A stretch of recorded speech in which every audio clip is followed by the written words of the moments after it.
New details tonight about the world wrestling star known as the Canadian Crippler, now believed to have strangled his wife and suffocated his 7-year-old son in their home. The authorities now saying that Chris Benoit killed himself after killing them over 2 days. We're going to check in with one of Benoit's fellow wrestlers and friends, retired WWE wrestler Bret Hart, in just a minute. But first, the details are disturbing and gruesome. The authorities now believe that Benoit strangled his wife Nancy on Friday, and then the next day on Saturday killed his 7-year-old son Daniel before hanging himself hours later in the weight room of his Atlanta metro area home. There was a Bible placed beside the body of each of the victims. The wife was bound on her feet and I think also on her wrists. There was some blood under her head. I don't have any idea at all about a motive. Authorities say they also found anabolic steroids and prescription drugs in Benoit's home. They don't yet know whether they were a factor. Court records show that Benoit and his wife had a turbulent marriage. She'd filed for divorce in the past, alleging domestic abuse. Retired WWE wrestler Bret Hart knew Benoit for 20 years. He joins us now from Calgary, Canada, for his first interview about Benoit on American TV. Thanks a lot for joining us. We do appreciate you taking the time. Let me ask you this. Thank you. Did you ever see a violent side to him in his personal life? No, I always knew Chris was a very easygoing, cheerful kind of guy. I don't remember one time ever seeing him lose his temper or lose his composure in any way at all. When you heard about the authorities coming forward and saying they believed it was a murder-suicide, I assume that was a pretty stunning moment for you.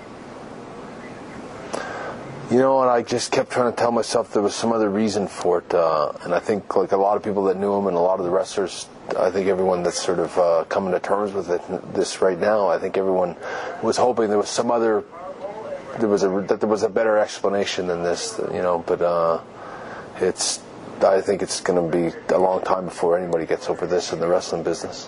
You knew both him and his wife. You knew him better than his wife. Is it true he met her initially in what was a stunt with another wrestler? You know what? I don't know anything about it. I just remember, I just knew her when.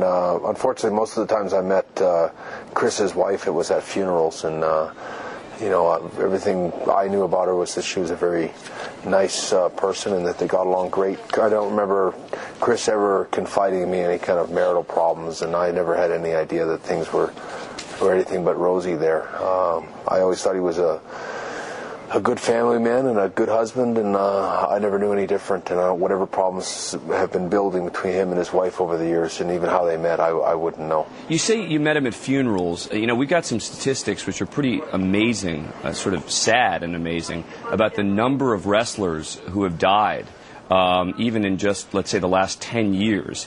Were you at the funeral of wrestlers at the time?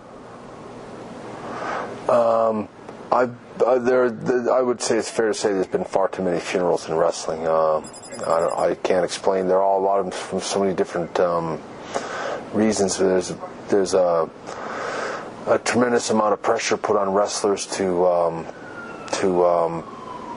perform every night and work a hard schedule. And over the years, there's been a lot of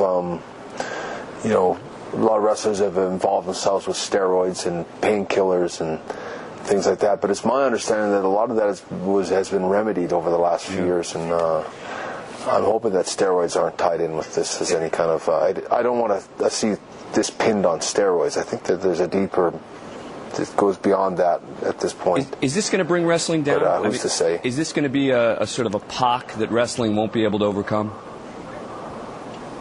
Well, no, wrestling seems to always keep going. There's a unbelievable following of people that love their wrestling, and there's no reason for this to ruin that for everybody. But I do think that the people in the industry, the wrestlers, even Vince McMahon, the WWE, I think even in every organization that's involved with wrestling, Chris Benoit was somebody that everybody loved him, everybody respected him, and that's why this is so hard to accept and to take, is because everybody's everybody's so sorry because we all loved him. This was a great man that we all would have, if this man needed help, I can't think of any wrestlers that wouldn't have come to the aid of Chris Benoit and try to support him and help him through whatever he was carrying around. And I think everybody's going to be brokenhearted over this one for a long time. I think wrestlers are reeling from the deaths of so many of their peers and friends. Sensational Sherry died just a few weeks ago.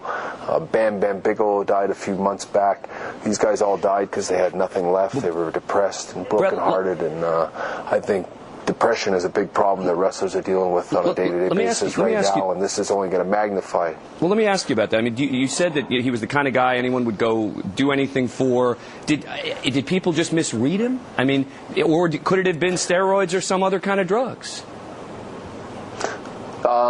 You have to leave that up to the forensic experts who will tell you what was in his body. And it's my understanding that WWE had a really strong drug testing policy in place since Eddie Guerrero died a few years ago, and they've been sort of stamped out steroids and have been really making an effort to have there's no happy medium there. It's no steroids, period. And I'm hoping that you'll find that Chris Benoit, that this isn't so much tied in connected to steroids, but I do think that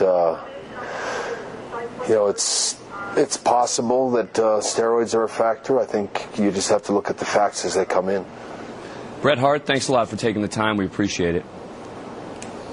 Thank you.